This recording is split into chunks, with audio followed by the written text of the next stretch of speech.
Nós temos agora o país inteiro em colapso, uma situação que afeta diretamente a saúde mental das pessoas, as realidades sociais, econômicas, né, do país, e temos aí muitas dificuldades, por exemplo, nos convívios familiares, além de questões muito sérias que afetam as estruturas de família e também os direitos das crianças, né? E hoje voltamos a debater essas questões que envolvem as famílias, né, dentro desse contexto todo da pandemia. Para isso, convidamos ela, que é especialista em direito de família, a doutora Isabela Paranaguá, para conversar com a gente especificamente, mais profundamente hoje, sobre pensão alimentícia. Doutora, prazer em recebê-la mais uma vez para tirar nossas dúvidas aqui no Gente Negócios. Satisfação, Virgínia. Olá, doutora. A gente tem visto muito algo que é extremamente delicado, né? Que é a questão da pensão alimentícia. A gente sabe que alimentos para menores, enfim, alimentos em geral, são imprescindíveis numa situação que a gente vive de colapso hoje, muitas vezes para a sobrevivência mesmo real, para o dia a dia. Já tem a pressão da pandemia, já tem a pressão muito grande do momento todo que a gente vive no mundo e no Brasil. E aí tem muitas dúvidas que a gente recebe na nossa produção, por exemplo, que eu comecei até na minha introdução falando um pouco, a pensão alimentícia, as pessoas imaginam que ela é simplesmente para suprir o alimento, por exemplo, para a criança. Como é que a senhora descreve a destinação exata que é devida para a pensão alimentícia?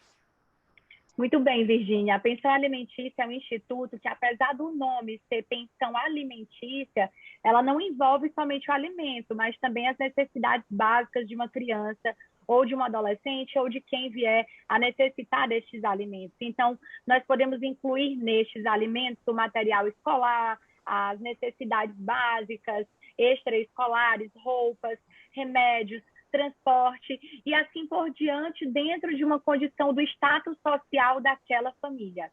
Em momentos como esse de pandemia, justifica, ou em que casos é justificável, no momento que nós vivemos, o pedido, por exemplo, por parte de quem deve, seja o pai, seja a mãe também, que pode ocorrer, né? A redução do valor dos alimentos. A redução da pensão alimentícia ela é devida sempre que quem pedir constatar que tem uma alteração num binômio que a gente chama necessidade e possibilidade. Então, se houve uma alteração na necessidade de quem pede ou na possibilidade de quem paga, ali a gente pode abrir para uma discussão ou de aumento de pensão alimentícia, ou de redução, ou até mesmo de extinção daquela pensão alimentícia observada a lei. Muito bem. E aí, nesse momento em que muitas famílias, a doutora falou da última vez que estamos com recorde de divórcios no Brasil, e durante, em plena pandemia, risco de contaminação, situações muito delicadas, existem dúvidas, que nós listamos várias, assim, com a produção, de que as mulheres, às vezes, ou um homem também pode ser, se tiver ficado com a guarda dos filhos, se tiver ficado com os filhos sem uma guarda oficial ainda, como é que eles podem dar entrada na pensão alimentícia? É de forma virtual? É de forma presencial? Qual é o passo a passo?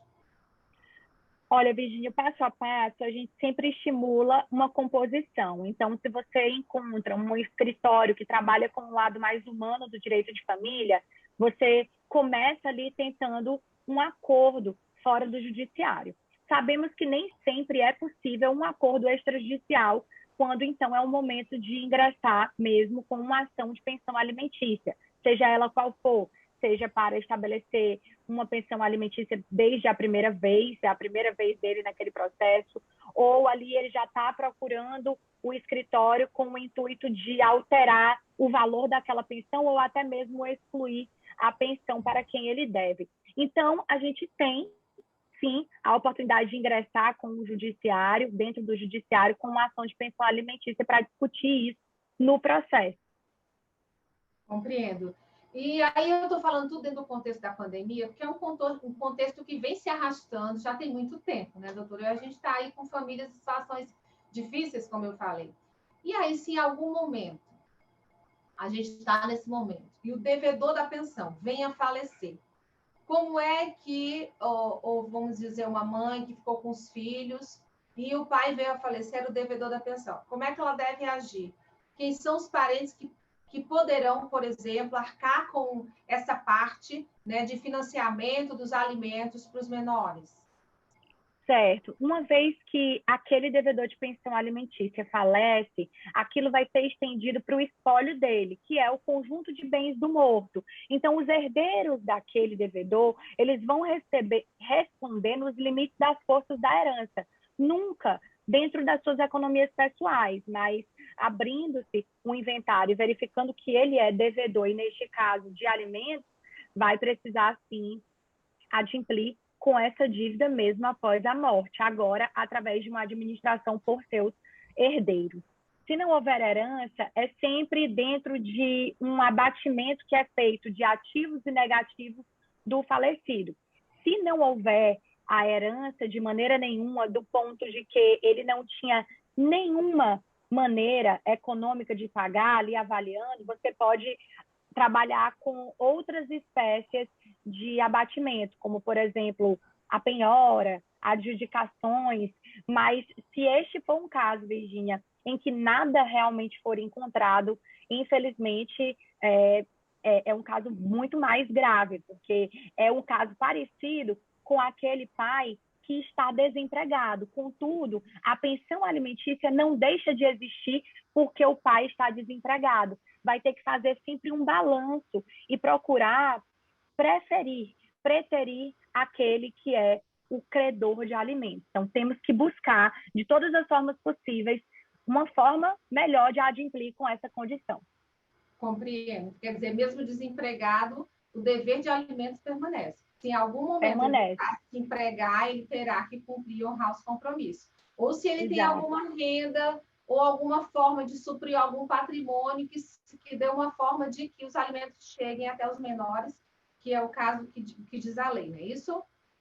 Exatamente, através de prestações alternativas. E isso tem acontecido bastante na pandemia, Virginia. Casos em que o pai se encontra, por conta da pandemia, desempregado, ingressa na justiça pedindo a exclusão daquela pensão alimentícia com essa justificativa. E ela não é válida, isso é pacífico no nosso judiciário, que a pensão permanece, pois alimentos para uma criança e adolescente são urgentes. Pode parecer até uma pergunta boba, mas muita gente tem essa dúvida. Mãe também é devedora de pensão alimentícia? Sim, uma vez que naquela situação familiar em específico, ela demonstra que também tem capacidade financeira para tal. É sempre analisando a necessidade de quem pede versus a possibilidade de quem paga. Então, se em uma determinada família, tanto o pai quanto a mãe, por exemplo, trabalham, independente de ser proporções de salário diferentes, eles vão ambos pagar a pensão alimentícia, só que cada um na proporção do que ganha. Doutor, e aí me veio aqui uma dúvida. É uma mulher que está grávida, engravidou, por exemplo, eu estou sempre puxando para a realidade, em plena pandemia. Sim. Tem o receio de que o pai não venha a honrar com compromisso de pensão alimentícia, ou que nesse momento de turbulência toda que se vive, venha a demorar a sair uma decisão de pensão alimentícia, enfim. Ainda no ventre materno, aí já são duas perguntas.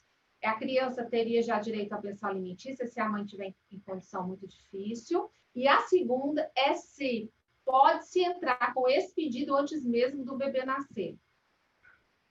Uma ótima pergunta, Virginia, e bastante recorrente também é o caso dos alimentos gravídicos, assim eles são chamados. Existiu uma lei nos últimos anos que permitiu esse pedido de alimentos ainda no ventre da mãe. Então, sim, é possível que essa mãe peça alimentos e caso ali na frente, por exemplo, descubra o pai e a mãe que, na verdade, ele não era o pai, ele não vai poder pedir o ressarcimento do que ele já pagou. Na verdade, ele vai ter a oportunidade de, se quiser, entrar com uma ação de indenização material e até mesmo moral por aquilo numa vara civil. Mas aquela condição de alimentos são irrepetíveis, eles são imprescritíveis, eles são para sempre, eles são irretroativos. Então, uma vez que eles são entregues, não tem como devolver, não tem como ressarcir.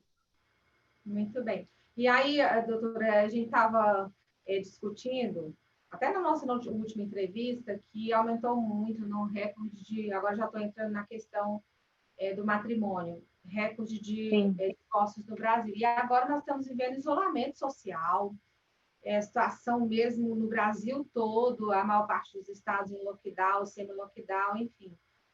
Como é que as pessoas que estão acompanhando o Gente Negócios, as famílias, seja em qual posição, mulheres idosas, mulheres sob ameaça, a questão da violência doméstica, mães, mulheres jovens, como é que elas podem se dirigir à justiça ou pedir socorro junto à Defensoria Pública, os canais de comunicação, o ingresso virtual, enfim, tudo isso. Certo, a pandemia ela vem à tona, ela continua sensibilizando os laços familiares, Virginia, e por isso todos os canais, os órgãos judiciários e até os escritórios de advocacia que são essenciais à justiça, eles vão para as redes sociais. Hoje, todos nós estamos dentro dessa facilitação da tecnologia. O judiciário entra com um direito totalmente digitalizado, oportunizando, então, para as pessoas uma facilidade de acesso, porque esse é o objetivo do judiciário, facilitar o acesso para as pessoas. O princípio do livre acesso do judiciário. Então, a Defensoria Pública ela mantém constantemente ativos os seus canais de atendimento, quem precisar e for enquadrado numa situação de ser cliente de uma Defensoria Pública, ou também você pode procurar um escritório de advocacia, um advogado qualificado, especializado na sua demanda. Muito bem. Acredito que a Delegacia da Mulher também tem um plantão, né? E também os canais Exatamente. Inclusive, Virginia, com relação à Delegacia da Mulher, é muito importante lembrar que existe uma patrulha específica aqui no nosso estado que se chama Patrulha Maria da Penha. Então, a mulher que muitas, infelizmente, num número do ano passado para cá aumentou a questão da violência doméstica dentro da família, muito mais, na maioria das vezes, praticada pelo companheiro ou pelo marido. Então, se essa mulher ela está numa condição de vulnerabilidade dessa, ela pode se valer ali buscando o canal da Patrulha da Maria da Penha, buscando a Delegacia Especializada da Mulher. Acho que